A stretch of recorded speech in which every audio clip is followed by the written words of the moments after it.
Bom dia, pessoal. Tudo bem? A Elizabeth Guedes já deu o tom para a gente.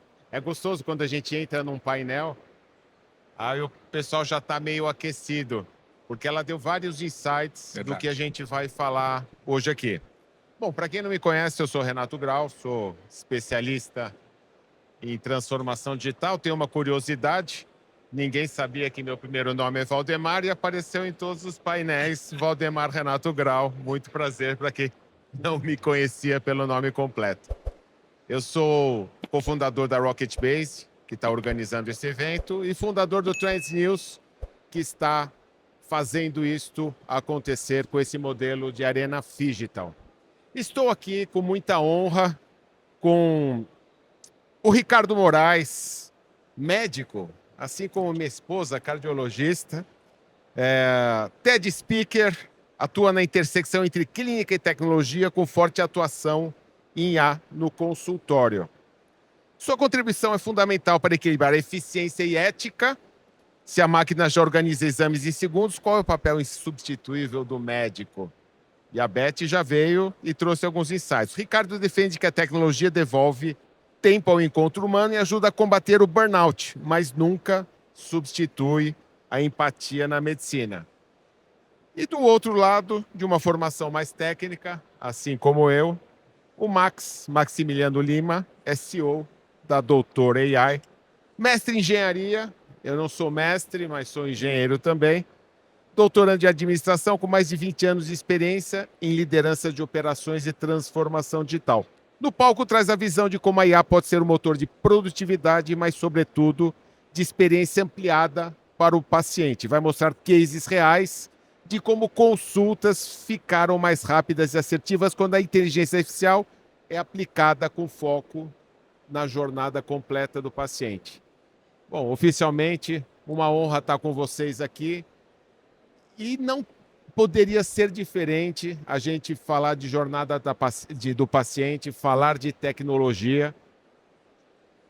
E já começo com uma pequena reflexão, pessoal, né? Nós, como todos nós, somos pacientes, mesmo os médicos. Com certeza. Qual é aquele nosso desconforto quando a gente está sendo atendido por um médico? Normalmente a gente está numa situação fragilizada e a gente quer uma atenção especial. E aquele médico, dentro de uma organização de saúde do hospital, tem metas de tempo para cumprir, não olha nos nossos olhos, está ali digitando no computador e mal dá atenção para a gente. Muitas vezes a gente sai com a solução para o nosso problema de saúde, mas falta aquele carinho. E eu acho que a inteligência artificial hoje pode ser um grande remédio para essa operação, é o que a gente vai discutir aqui hoje. Eu vou começar com o Max. Aliás, será que a gente consegue colocar um Mentimeter aqui na tela? PC está por aí? Consegue?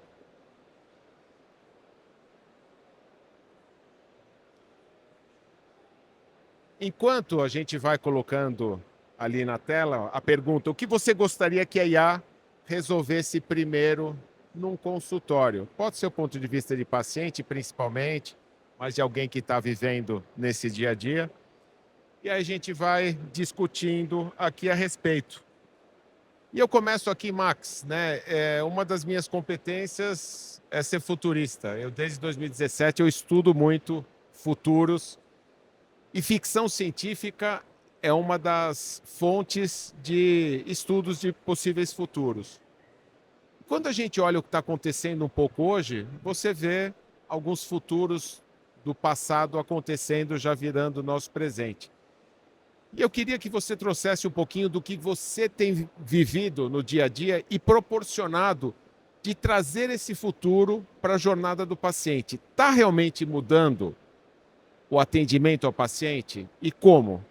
Legal. Muito obrigado. Primeiro, agradecer aqui mais uma vez a oportunidade de estar aqui participando com vocês.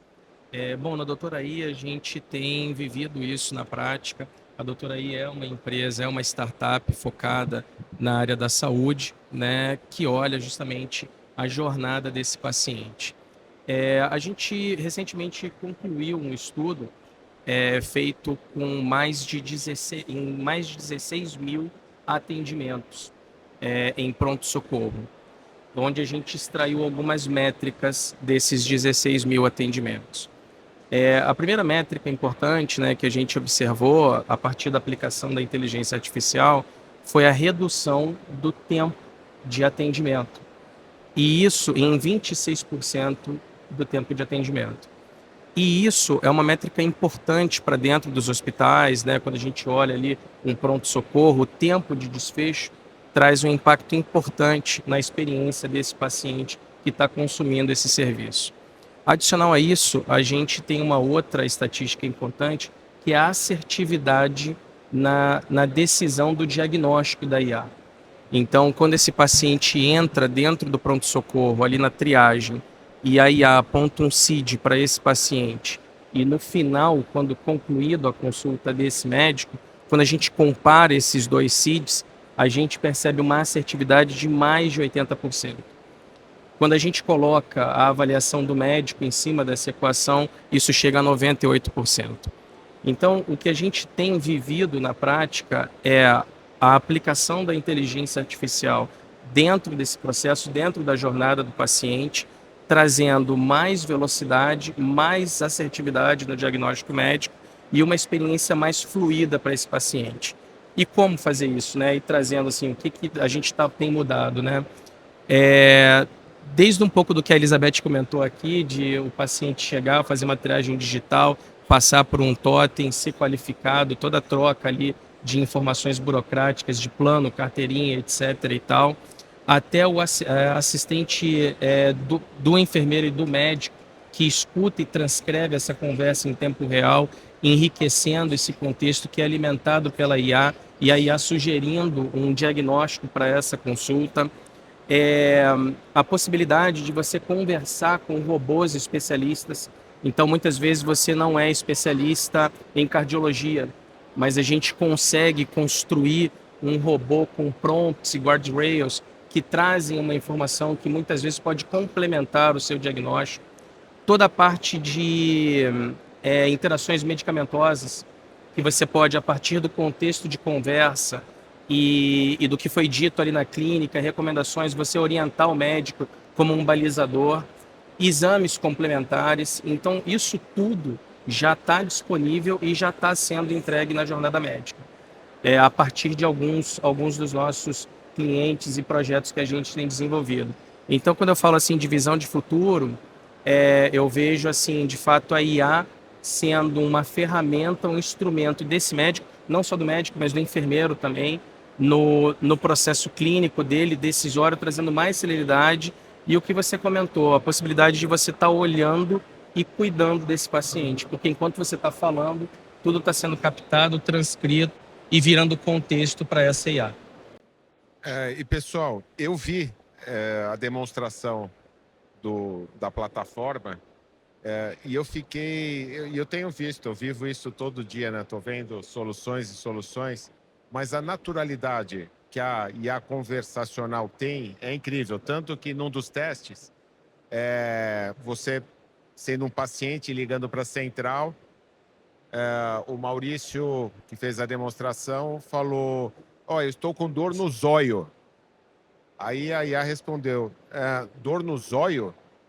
Sim, então você precisa de um oftalmologista. Numa outra, ela falou: estou com dor no bucho. Sim, precisa de vou agendar uma consulta com um gastro. Então, é um nível de interação incrível. E aí eu vou para o doutor cardiologista, que está também no mundo da educação, CMO do Grupo Afya. Ricardo, você traz um pouquinho, uma visão um pouco humana para esse contexto. O que eu quero é, dentro dessa projeção, desse futuro que está acontecendo, a Beth já trouxe, não vai ser substituído, o médico não vai, sempre que eu dou alguma palestra e eu toco nesses pontos, levanta algum médico, mas quanto tempo mais de vida profissional eu tenho? Quero a tua visão dentro desse contexto. Você está vendo realmente que a IA está assumindo muito das operações? Você concorda com isso? Acha viável? E como que você, médico, vê esse contexto e aí olhando para o lado humano? Excelente. Bom, primeiro, obrigado novamente, Renato, pelo convite. Eu acho que é assim, é isso, né? É um caminho sem volta, né? Cada vez mais tecnologicamente a gente está avançando. Aqui é o exemplo, né? Não é só o speech to test, é um relacionamento com esse paciente, com esse médico. Só que assim, quando a gente vai olhar a medicina, é uma ciência humanística, né? Então é muito do que a Beth falou, precisa do toque, precisa do olhar, precisa do jeito. Tem, vamos dizer assim, variáveis que o algoritmo não vai pegar, né? E que você está vendo, você está sentindo, você está conversando com o paciente. Eu acho que esse papel inicial, que é muito burocrático, né? Ele resolve muita burocracia do médico, ele resolve um preenchimento de uma LME, ele resolve um preenchimento de um papel, ele humaniza o protocolo, né? Então, quando a gente olha uma verticalizada, por exemplo, uma operadora de saúde, que tem protocolos mais engessados, hoje é um desafio para o médico trabalhar na ponta, mas quando eu humanizo através de inteligência artificial generativa e eu facilito aquele processo, que não fica um processo tão... É natural você preencher um flagzinho lá e com isso o paciente vai para o caminho certo, vai para a suspeita diagnóstica certa, vai fazer o fluxo de exame certo.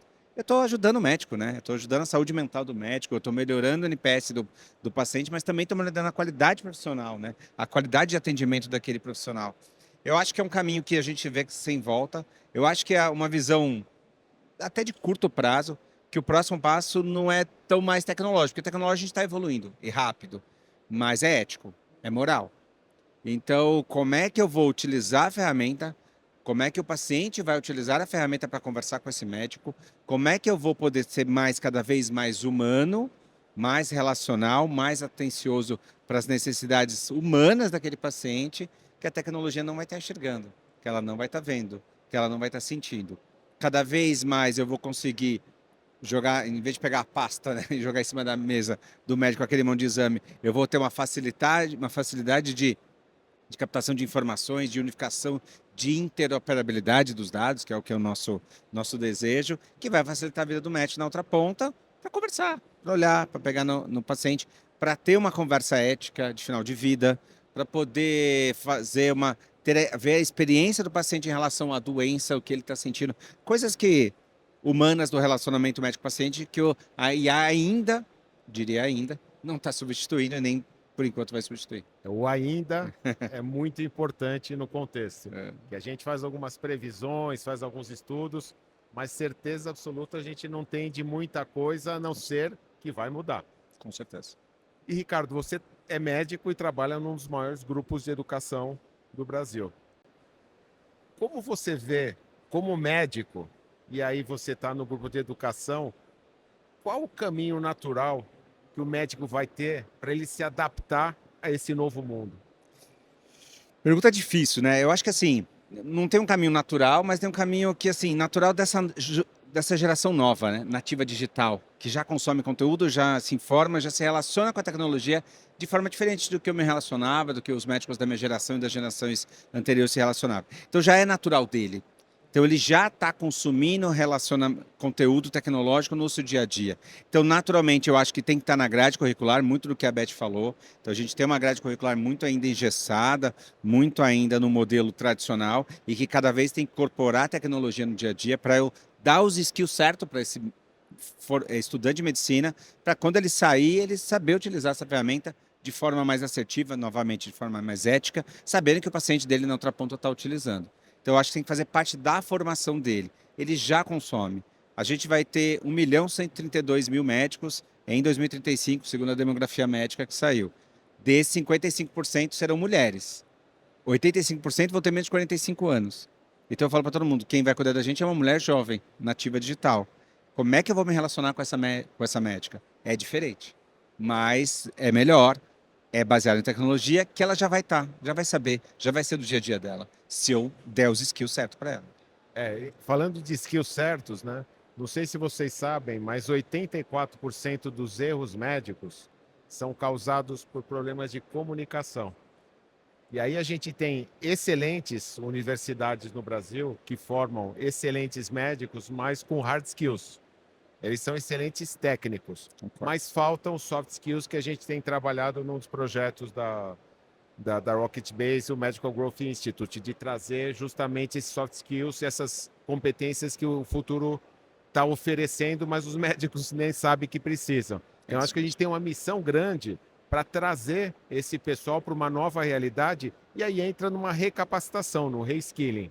Concordo plenamente. Eu acho que assim, conforme a gente vai hoje eles querem se capacitar, né? A gente já vê uma tendência do egresso de medicina já querer procurar fazer um curso para aprender soft skills de finanças e soft skills de inteligência de rede social, de posicionamento social. Tem várias que eles não têm no banco da faculdade, né? Então eles estão procurando, eles estão consumindo, eles querem melhorar, mas ainda tem um vale muito grande aí. Muito bom. Max, a gente tem aqui, o pessoal respondeu o que gostaria que a IA resolvesse primeiro no consultório.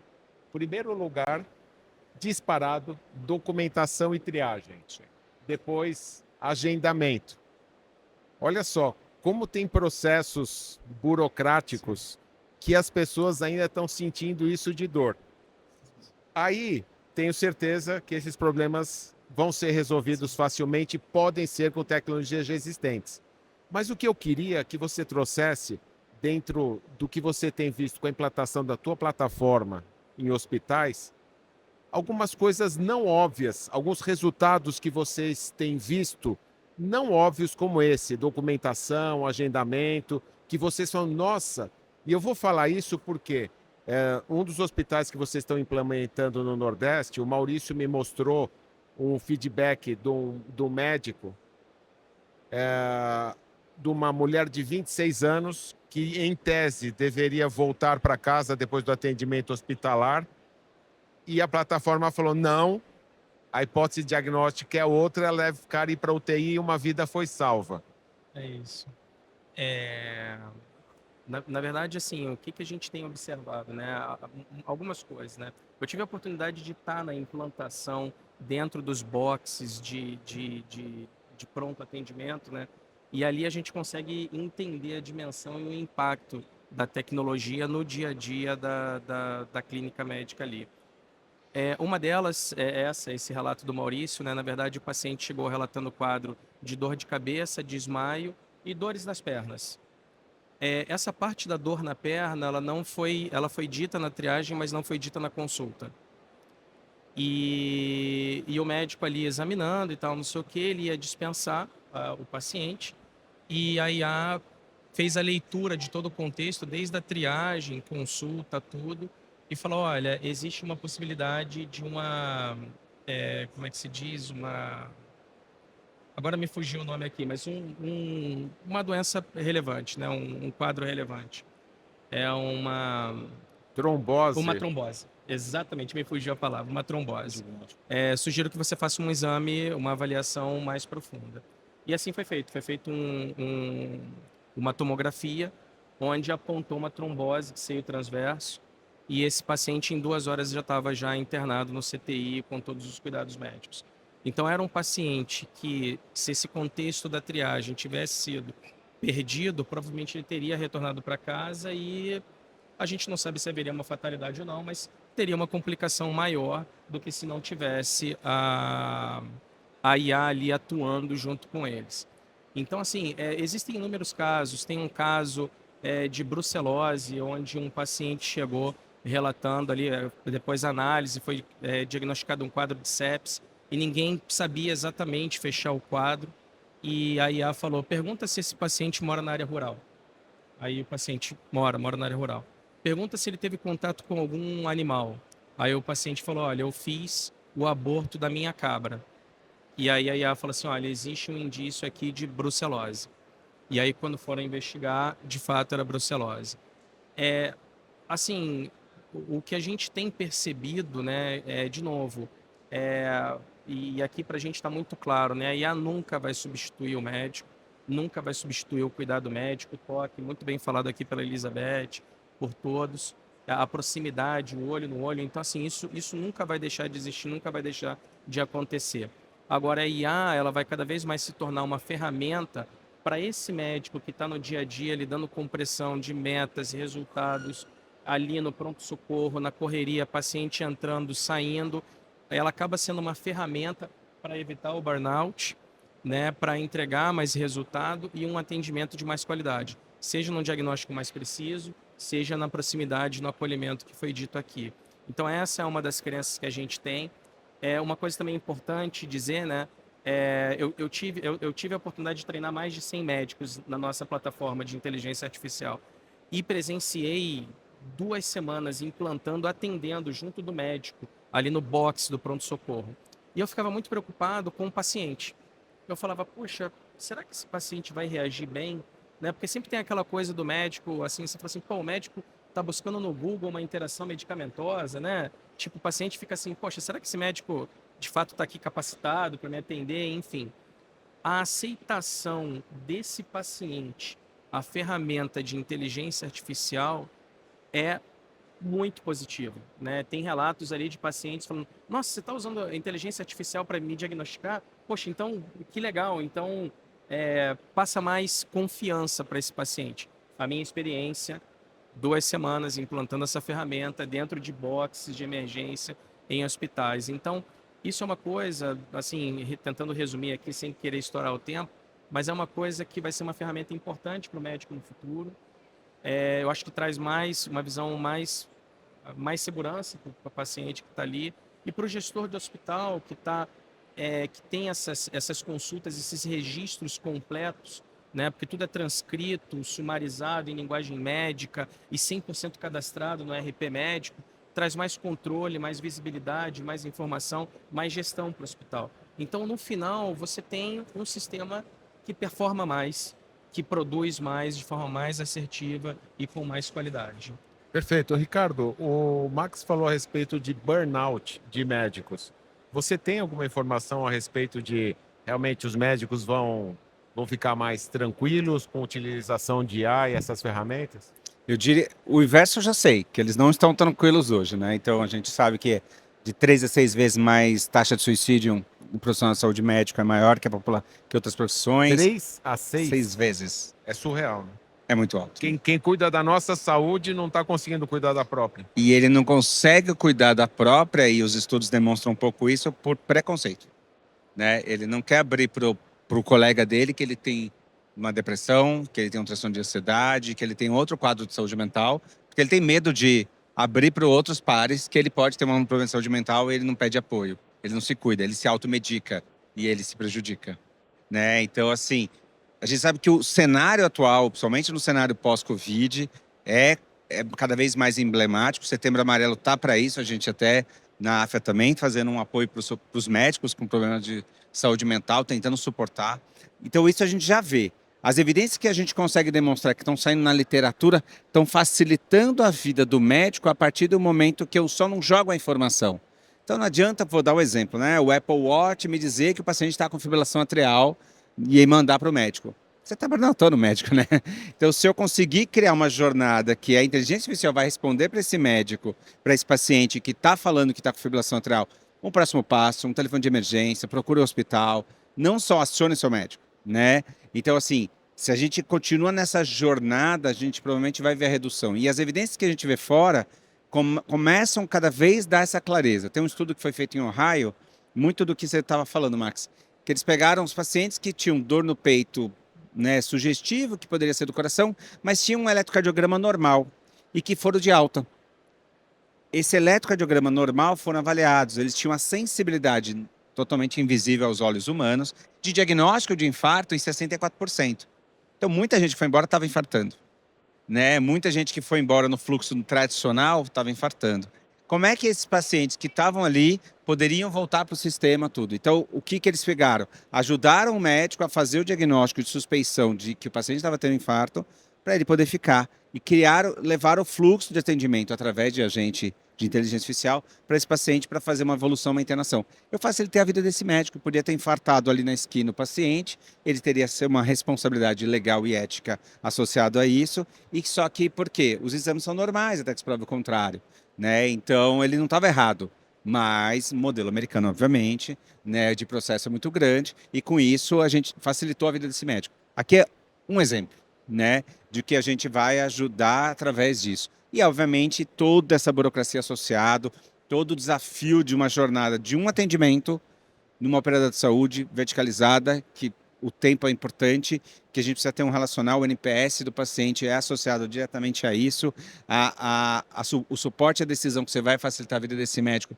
para poder prescrever certo, no momento certo, indicar os exames mais rápidos, vai ser suportado por inteligência artificial. Então é o que a gente já vê fora nas publicações que a gente consegue fazer, uma medicina muito mais personalizada, uma medicina muito mais preventiva, utilizando inteligência artificial. Muito bem, a gente está chegando ao final dessa sessão aqui. Acho que foi bastante rica, né? Agradecer muito o Max, o Ricardo. Eu gosto muito do conceito de seres humanos aumentados. Argumentos. Eu acho que sempre a melhor solução é você ter humano mais máquina, não um ou outro. As ferramentas são outras, mas a gente tem a possibilidade de ser um ser humano aumentado. Como já era no passado, com o próprio óculos, você já era um ser humano aumentado. Com o celular mas com a parte, com tudo que está acontecendo hoje, com dispositivos, os wearables, que te dão biomarcadores, com toda essa aplicação dos algoritmos em cima de tantos dados que estão sendo produzidos, certamente a gente vai ter um futuro que é copo muito mais cheio do que vazio. Vocês concordam comigo? Plenamente. É isso. Pessoal, muito obrigado. Fiquem conosco. Próxima sessão, Jorge, meu sócio fundador da Rocket Base, vai conduzir aqui um painel com vocês, tá bom? Muito obrigado. Até a próxima.